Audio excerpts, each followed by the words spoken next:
नमस्कार दोस्तों, आप देख रहे हैं नमो भारत न्यूज। मैं हूं शुक्ला।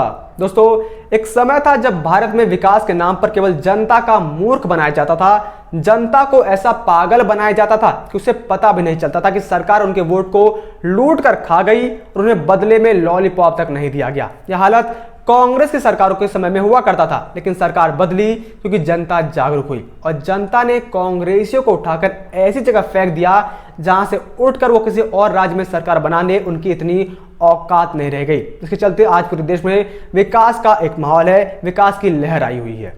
लेकिन यह सब क्यों हो सका, इसके पीछे कारण है प्रधानमंत्री मोदी। और मेरा मानना है कि इसके पीछे सिर्फ प्रधानमंत्री मोदी नहीं है, बल्कि उसके साथ साथ प्रधानमंत्री मोदी की सोच है जिसने सब करके दिखाया।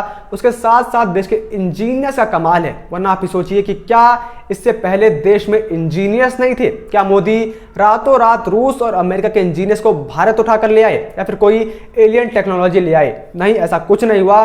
देश वही है, इंजीनियर्स वही हैं। बस जो चीज पहले की सरकारों में नहीं थी वो थी राजनीतिक इच्छा शक्ति और राष्ट्रहित की भावना, जो मोदी लाए। अब वो सोच क्या है वो मैं आपको आज बताऊंगा। उसके लिए आप इस वीडियो में पूरा अंत तक बने रहिए। साथ ही आप हमारे चैनल को सपोर्ट करने के लिए सब्सक्राइब के बगल में दिए गए ज्वाइन बटन को क्लिक करके हमसे जरूर जुड़िए। दोस्तों, आपको मैं बता दूं कि जो प्रधानमंत्री मोदी की सोच है उसका नाम है उनका मंत्रिमंडल। और उस मंत्रिमंडल में जो 5 लोग ऐसे हैं जिन्होंने प्रधानमंत्री मोदी को इस विकास और इस सक्सेस की ऊंचाई तक पहुंचाया। और इस सक्सेस और विकास की ऊंचाई तक पहुंचने के बाद जो काम हुए हैं वो सब इसी वजह से संभव हो पाए। इसमें सबसे बड़ा जो काम है वो है सीमा पर सड़क बनाया जाना। सीमा पर कांग्रेस के टाइम पर एक सड़क तक नहीं बनाई जाती थी, क्योंकि उनका कहना था कि अगर हम अच्छी सड़कें सीमाओं पर बना देंगे तो चीन जो है वो बढ़िया सड़कों पर चलकर भारत के अंदर घुस आएगा। इसलिए वहां पर केवल खराब सड़कें ही बनी रहनी चाहिए। लेकिन आज चीन समेत पूरी दुनिया जो है भारत के सामने सर हिलाकर खड़ी रहती है। भारत जैसा कहता है वैसा दुनिया करती है। भारत जो बोलता है इस पर पूरी दुनिया की नजर रहती है। आपको बता दें कि प्रधानमंत्री मोदी ने सब कैसे करके दिखाया। दरअसल उन्होंने अपने मंत्रिमंडल में ऐसे कुछ लोगों को चुनकर रखा जो देश को पूरी तरीके से समर्पित थे। इनमें सबसे पहला जो नाम आता है वो है रक्षा मंत्री राजनाथ सिंह का। इसके बाद नाम आता है गृह मंत्री अमित शाह का। इसके अलावा इसके बाद जो नाम आता है वो है निर्मला सीतारमण का। और फिर नाम आता है विदेश मंत्री एस जयशंकर। और सबसे जरूरी जो नाम है जिसको हम कभी भी भुला नहीं सकते वो है नितिन गडकरी का। जी हाँ, नितिन गडकरी थे जिनकी मेहनत की वजह से BRO और सड़क राज परिवहन के समन्वय से ही चीन के सीमा पर सड़क बनाने में भारत कामयाबी हासिल कर सका।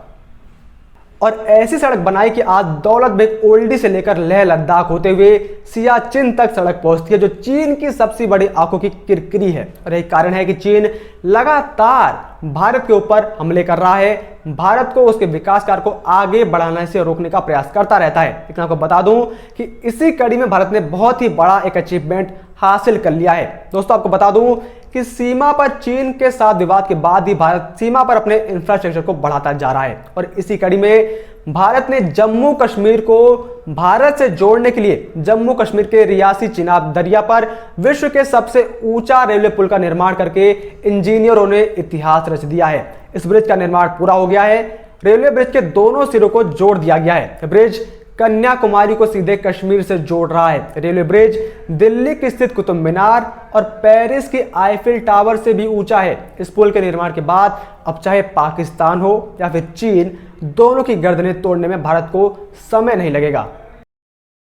साथ ही आपको बता दूं कि इसी कड़ी में रक्षा मंत्री राजनाथ सिंह ने पिछले साल लद्दाख, अरुणाचल प्रदेश, सिक्किम, हिमाचल प्रदेश, उत्तराखंड, पंजाब और जम्मू कश्मीर के सीमावर्ती इलाकों में बनाए गए 44 पुलों का एक साथ उद्घाटन किया था। और उसमें पुलों का उद्घाटन करते हुए राजनाथ सिंह ने कहा था कि पाकिस्तान के बाद चीन जो भी बॉर्डर पर साजिश करने की कोशिश करता रहता है वो सब इन पुलों के निर्माण के बाद बौखला चुका है। राजनाथ सिंह ने बताया था कि इन्हीं वजह से चीन जानबूझकर विवाद पैदा करता रहता है, लेकिन हम रुकने वालों में से नहीं हैं। दरअसल इन देशों के साथ हमारी 7000 किलोमीटर लंबी सीमा है और इसी वजह से प्रधानमंत्री मोदी के नेतृत्व में बड़े और ऐतिहासिक बदलाव लाए जा रहे हैं। आपको बता दूं कि इन पुलों का उद्घाटन ऐसे समय पर किया गया था जब भारत और चीन के बीच सीमा विवाद चल रहा था। और इन पुलों के उद्घाटन के बाद एक अधिकारी ने बताया था कि इनमें से ज्यादातर पुल सुरक्षा और सामरिक दृष्टि से बेहद जरूरी है और सेना के जवानों को सीमा पर तेजी से हथियारों के साथ पहुंचाने में मदद कर रहे हैं।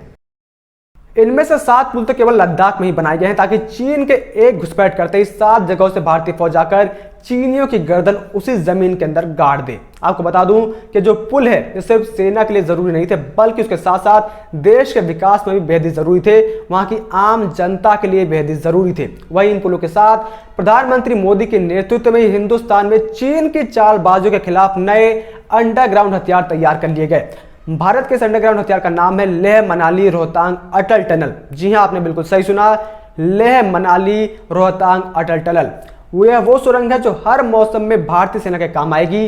बर्फबारी हो या फिर भीषण बारिश हो, सेना के लिए अटल टनल के रास्ते सैन्य साजो सामान और राशन पहुंचाना बेहद ही ज्यादा आसान हो जाएगा। भारत की यह इंजीनियरिंग चीन के लिए बहुत बड़ी चिंता का सबब बन चुकी है। अटल टनल भारत के लिए सामरिक दृष्टि से इतनी उपयोगी क्यों है, वो भी आज आप समझ लीजिए। यह टनल लगभग 9 किलोमीटर लंबी है और समुद्र तल से लगभग 10,000 फीट की ऊंचाई पर स्थित है। इतनी ऊंचाई पर बनी है दुनिया की सबसे लंबी टनल है। इस टनल के रास्ते लेह मनाली के बीच की दूरी लगभग 46 किलोमीटर कम हो जाती है। इसलिए सामरिक लिहाज से भारतीय सेना के लिए अटल टनल बेहद ही ज्यादा महत्वपूर्ण है। आपको बता दूं कि दोस्तों यह डिफरेंस भले ही 46 किलोमीटर का है, लेकिन जब पहाड़ों की बात करते हैं तो 46 किलोमीटर का रास्ता कई घंटों के रास्तों में तब्दील हो जाता है।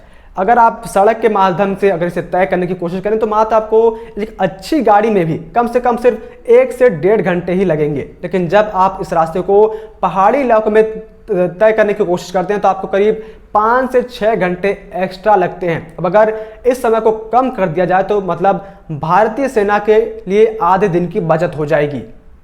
वहीं आपको बता दूं कि अटल टनल के अंदर एक अलग से आपातकाल टनल भी बनाई गई है जो इमरजेंसी के दौरान अपने आप ही तैयार रहेगी, यानी कि एक स्मार्ट टनल भी भारत के पास मौजूद है। वहीं सिर्फ यही नहीं, आपको बता दूं कि हाल ही में इसी महीने के अंदर बॉर्डर रोड ऑर्गेनाइजेशन यानी कि सीमा सड़क संगठन की कोशिशों की बदौलत भारत अब दुनिया की सबसे ऊंची मोटर वाहन चलाने योग्य सड़क का दावा ठोक सकता है। दुनिया की सबसे ऊंची सड़क जिस पर मोटर वाहन चलाए जा सकते हैं अब पूर्वी लद्दाख में उमलिंग ला दर्रे पर 19,300 फीट की ऊंचाई पर स्थित है। इस ऊंचे पहाड़ी दर्रे से होते हुए बीआरओ ने 52 किलोमीटर लंबी सड़क बनाई है। उमलिंग ला दर्रे की सड़क पूर्वी लद्दाख के चुमार सेक्टर के महत्वपूर्ण शहरों को जोड़ती है।